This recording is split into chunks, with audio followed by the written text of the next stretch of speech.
రాత్రి 2 గంటల సమయంలో చంద్రశేఖరేంద్ర సరస్వతి ఏకాంతంలో అమ్మవారిని ధ్యానం చేస్తున్నారు.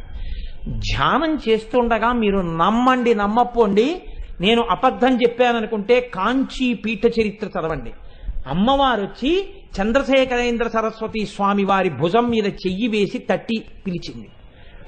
చంద్రశేఖరేంద్ర సరస్వతి కళ్ళు విప్పి చూశారు.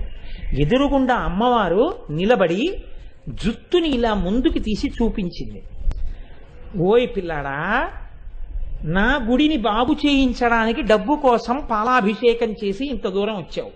నా జుత్తు చూడు పాలతో ఎలా అట్టలు కట్టిందో. ఇలా ఎప్పుడైనా ఉందా నా జుత్తు? తొందరగా వచ్చి అభిషేకం చెయ్యవా? నా గుడి బాగు చేయించడానికి నువ్వు వెళ్ళి డబ్బు అడగాల? నన్ను అడిగితే నేను ఇవ్వనా అంది. అంతే. ఆయన ధ్యానంలోంచి లేచి వెంటనే బ్రిటిష్ వాళ్ళకి కబురు చేశారు, తలుపులు తీయండి, నేను కంచె వెళ్ళిపోవాలి.